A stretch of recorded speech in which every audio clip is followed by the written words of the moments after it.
प्रकृति माँ है, पत्नी नहीं, नमन करो भोग नहीं।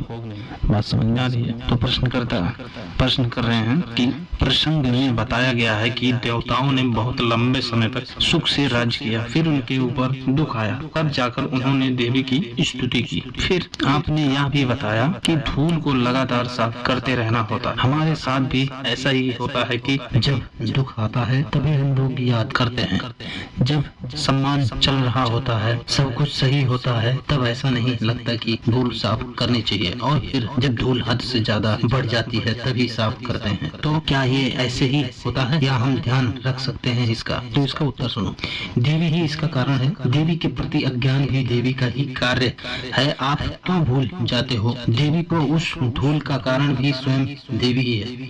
प्रकृति देवी माने प्राकृतिक में ही निहित है कि आप इस तत्व को भूल जाएंगे कि ये सब कुछ प्राकृतिक अर्थात क्षणभंगुर मात्र है। इसे थोड़ा गौर से समझिएगा, फिर से दोहराऊंगा। ये बात प्रकृति में ही निहित है कि आप भूल जाएंगे कि वह सब कुछ जिस पर आप इतरा रहे हो, जिससे आप संयुक्त हो गए हो, जिसको आप बचाना चाहते हो, जिसको आप मूल दे बैठे हो, जिसको आप अमर ही समझने लग गए हो, जिसको आप सत्य ही समझने लग गए हो, वो सब कुछ प्राकृतिक है। प्राकृतिक ही आपसे यह भुलवा देती है कि आप जिस बेहोशी के समुद्र में गोते मार रहे हो वो प्राकृतिक है, वास्तविक नहीं है। वास्तविक और प्राकृतिक में अंतर समझते हो? अध्यात्म की भाषा में वस्तु मात्र सत्य को कहा जाता है।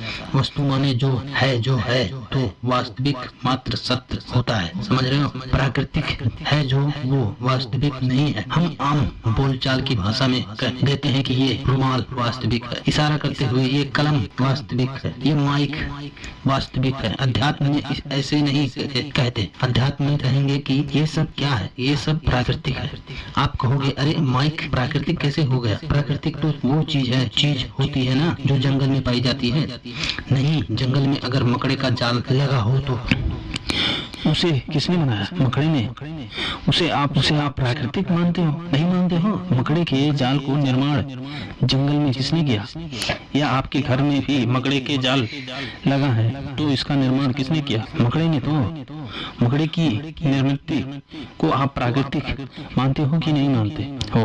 मकड़े ने जाल बनाया है, आदमी ने माइक बनाया है। अगर वो मकड़ी का जाल प्राकृतिक है तो ये माइक भी प्राकृतिक है। ये सब प्राकृतिक है। अध्यात्म में यह वास्तविक नहीं है।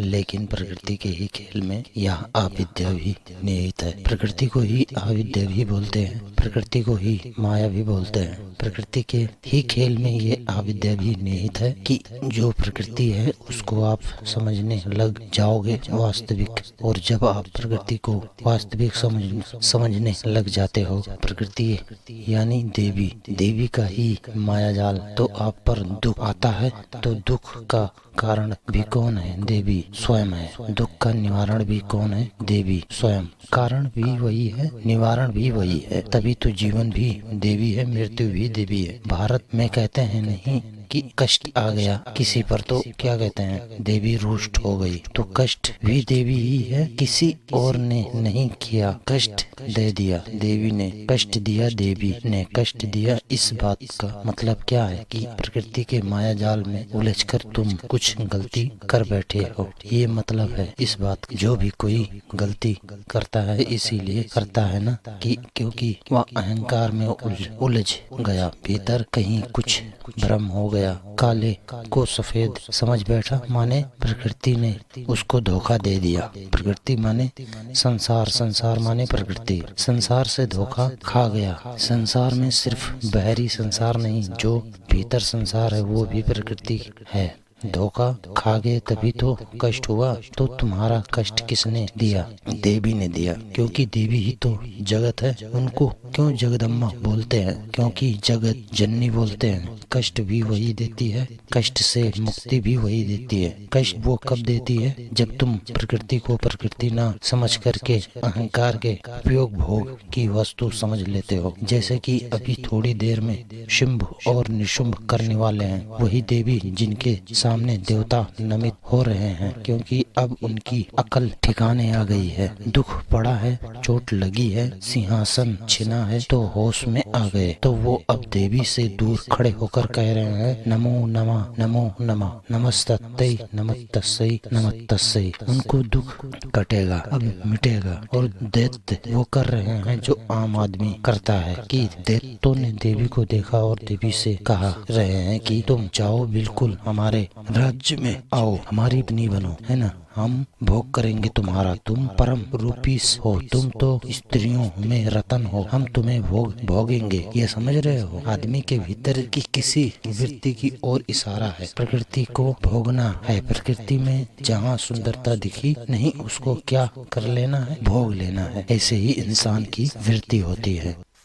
और जब देवी राजी नहीं हुई तो बलपूर्वक भोगना है, बलाहत दुष्कर्म की चेष्टा करनी है। हम सब दैत्य ही तो हैं। देखो ना, जहाँ प्रकृति मिलती है, जिस भी तरीके से सुंदरता है, हम अपने सुख के लिए उसको भोग ही तो करना चाहते हैं।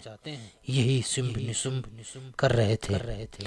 देवताओं ने भी यही किया होगा।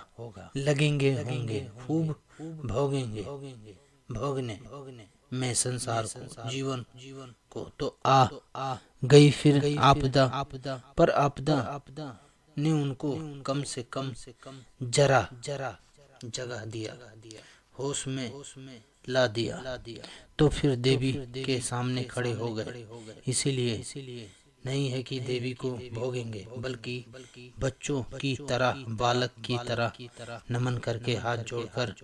अंतर समझ रहे हो? वही देवी हैं जिनके सामने देवता खड़े हो गए हैं हाथ जोड़कर। क्या कह रहे हैं? माँ, और कह रहे हैं कि हम कुछ नहीं है, जो कुछ हो तुम ही हो, हम समझ गए।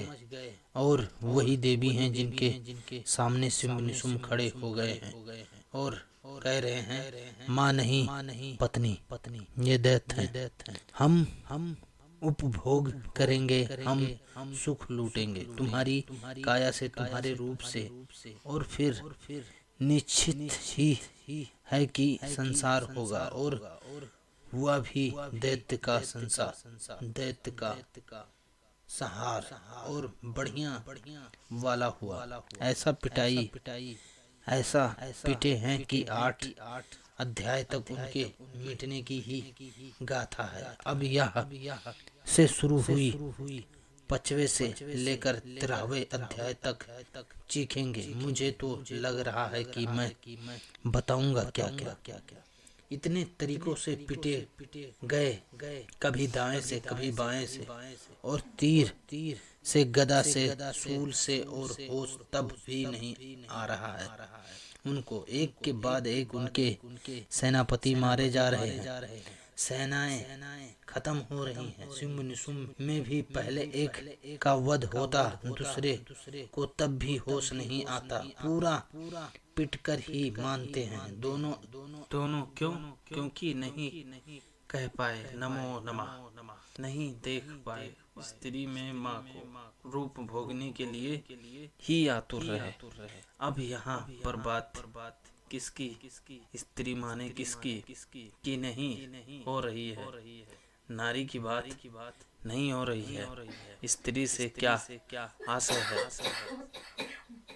स्त्री से क्या आशय है? यहाँ पर प्रकृति नर नारी के बात नहीं चल रही है। यहाँ पर महिमा पुरुष की बात नहीं चल रही है। यहाँ पर प्रकृति की और तुम्हारी दृष्टि क्या है, इसकी बात चल रही है। समझ में आ रही है बात? प्रकृति माने सब कुछ। यह माइक है, मेज है, पुस्तक है, और यह कलम भी ही नहीं। तुम्हारी अपनी भावनाएं और विचार भी जरा दूर से उनको क्या कर लो, बस नमन कर लो। चढ़ मत बैठो, भोगने मत लग जाओ कि अच्छा विचार आ रहा है, उसे सुख लूट रहे हो। ये जो सुख की आकांक्षा है, प्रकृति का दोहराना करके ये तुम्हें कहीं का नहीं छोड़ेगा। इसी से तो राक्षस का बार बार पतन होता है। देवताओं को भी उसी से होता है। जो भी कोई प्रकृति को यथार्थ, देवी को भोग ही वास्तव समझेगा, गैर भोग की वस्तु समझेगा, घोर दुख पाएगा। जो भी कोई उनको जगत जननी जानेगा, एक सम्मानजनक दूसरी रख करके उनकी स्तुति करेगा, उनकी माने किसकी, जीवन की। अपने अहंकार को बहुत बढ़ाना नहीं है, नहीं, अपने अहंकार को बहुत बढ़ावा नहीं देना है। यह सोच करके कि प्रकृति में यह मेरा है, यह मेरा है। प्रकृति में जो कुछ भी है वो किसका है, देवी का है। तुमने बहुत अच्छा कर दिया है, वो किसको है, तुम्हारा नहीं है।